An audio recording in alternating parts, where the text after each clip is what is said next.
Hai, Assalamualaikum warahmatullahi wabarakatuh dan selamat sejahtera. Hari ini kita akan sambung lagi perbincangan buku teks tahun 3 KSSR Semakan Sains. Okay? Hari ini kita sambung ke surat 8 iaitu satu lagi kemahiran proses sains yang kita kena tahu iaitu kemahiran membuat inference.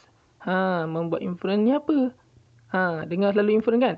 Membuat inference ialah kemahiran menyatakan kesimpulan awal yang munasabah untuk menerangkan sesuatu pemerhatian. Okey, maksudnya sekat sini kita kena bagi kesimpulan awal. Maksudnya yang munasabah, jangan yang bukan-bukan lah. Contoh dia macam mana? Jom kita tengok kat bawah. Okey, mari kita ikuti perbualan Langgi dan rakan-rakannya di bawah. Okey. Langgi, mengapakah pokok ini kelihatan hijau dan segar? Mungkin pokok ini disiram dengan air setiap hari.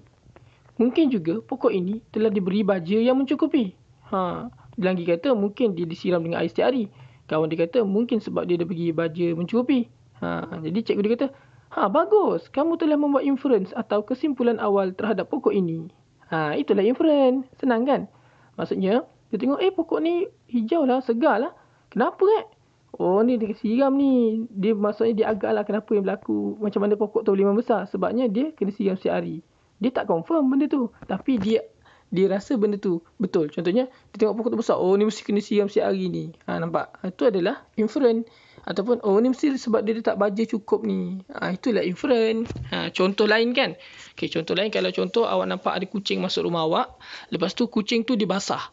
Apakah inference awak? Awak cakap, ni mesti kena hujan dekat luar ni. Kan? Itulah inference kita. Ataupun tak hujan, tapi kucing tu masuk rumah awak basah. Awak akan cakap, ni mesti kucing ni masuk longkang ni tadi. So tu dia basah. Itulah inference, iaitu kesimpulan awal.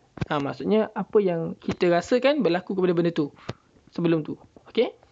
Jadi, mungkin pokok ini disiram dengan air setiap hari dan mungkin juga pokok ini telah diberi baja yang mencukupi. Ialah inference terhadap pemerhatian dalam cerita tadi. Okey? Jadi itu adalah 1.1.4. Kita sambung lagi. Kenapa daun pokok ni pula berwarna kuning? Betul lah, pokok ni juga macam layu je. Dia kata kan.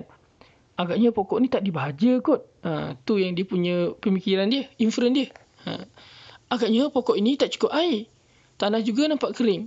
Mungkin pokok ini telah diserang oleh serangga. Berdasarkan situasi di atas, bolehkah kamu menyatakan inference terhadap pokok yang layu dan kekuningan? Jadi inference tu maksudnya apa inference? Soalan dia nak ni adalah dia kata, awak boleh tak nyatakan apakah inference terhadap pokok yang layu ni? Jadi jawapan dia yang ke atas ni lah. Okay? Inference dia adalah pokok ini tidak dibaja. Pokok ini tidak cukup air. Pokok ini dimakan oleh serangga. Ada 3 inference dalam cerita ni. Okay? Okay, faham Jadi kita lihat inference yang dibuat terhadap sesuatu pemerhatian mungkin benar atau mungkin tak benar. Maksudnya bukan semestinya betul. Sebab tu nama dia inference, kesimpulan awal. Okay? Inference boleh dibuat berpandukan langkah-langkah yang berikut. Mula-mula kita tengok pemerhatian kan, kita tengok benda tu. Lepas tu, kenapa ni pokok ni layu? Lepas tu penerangan yang munasabah. Ni mesti sebab tak ada air ni. Tu penerangan yang munasabah kan. Jadi, maka wujudlah kesimpulan awal. Kita perhatikan, lepas tu kita fikir kenapa agaknya dia macam ni. Lepas tu wujudlah kesimpulan awal. Kesimpulan awal tu apa? Inference. Okay, faham contoh lagi satu saya bagi.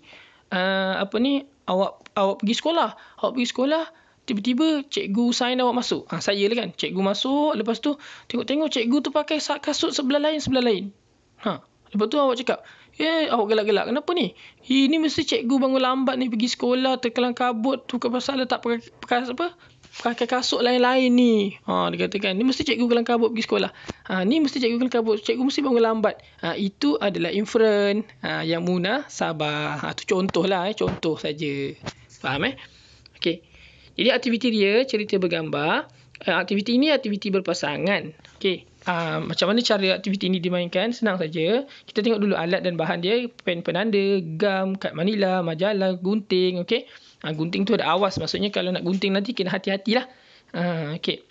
Langkah-langkah dia, pilih dan gunting 2 gambar daripada majalah. Kemudian tampalkan gambar tersebut dekat atas kertas manila, kad manila. Kita gunting dalam majalah mana-mana kan. Jangan majalah baru lah. Majalah lama-lama lah. Majalah baru kan nanti kan tak sempat baca. Bising pula mak bapak kita kan. Okay, kita ambil majalah lama, kita potong gambar, kita tampal kat atas kad manila. Okay, lepas tu bincang dan tulis inferen berdasarkan situasi dalam gambar tersebut. Kemudian persembahkan hasil kerja kumpulan kamu di dalam kelas. Okay, macam mana cerita dia kat sini? Contohnya macam ni. Awak tengok ada majalah. Majalah tu awak nampak ada orang sedang orang sedang orang sedang bersihkan longkang. Kan, orang sedang bersihkan longkang. Lepas tu awak tampal kat dalam kad manila. Lepas tu nanti awak tulis kat bawah inferen. Kenapa dia bersihkan longkang? Jadi awak boleh jawab kat situ. Kerana longkang ni dibersihkan kerana semalam ada longkang tersumbat. Itu contohlah. Itu contoh inferen lah. Ataupun awak tampal ada gambar makanan kat atas meja banyak-banyak. Tapi dah nak busuk. Awak punya inferen, semalam ada majlis tapi makanan tak habis. Kan? Jadi itulah contoh inferen daripada pemerhatian yang kita buat tengok gambar tu. Okay? Itu contohlah.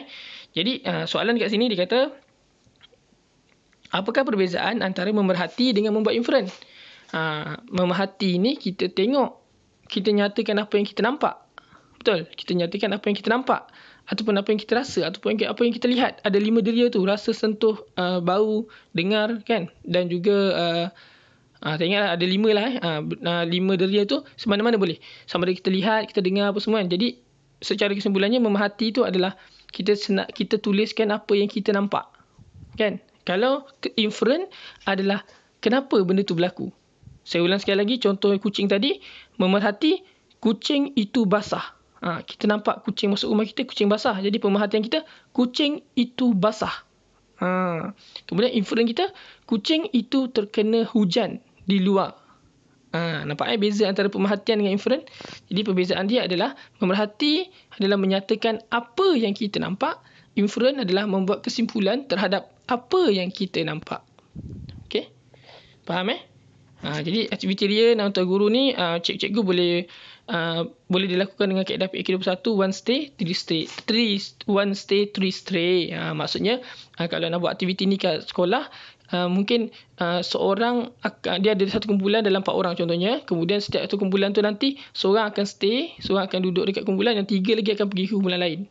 Sebelum tu mereka buat aktiviti kumpulan berempat, mereka akan tampal kat manila, tampal gambar dekat kad manila, lepas tu mereka akan tulis kat inferen. Kemudian nanti 3 orang daripada ahli kumpulan tu akan pergi ke kumpulan lain, buat macam lawatan. Kumpulan lain pun sama, 3 orang daripada kumpulan lain akan datang ke kumpulan kita, yang seorang yang tinggal tadi akan ceritakan apa yang inferen yang didapat daripada gambar tu. Ni aktiviti 1 stay 3 stray. Okay, faham Okay, jadi saya rasa sampai situ dulu untuk hari ni. Untuk hari ni topik kita KPS, kemahiran proses sains membuat inferen. Jadi saya harap anda semua faham dan dapat ingat apa yang saya ajar ini. Okey, tolong subscribe dan tekan butang loceng. Jangan lupa untuk nantikan video saya yang akan datang. Assalamualaikum warahmatullahi wabarakatuh.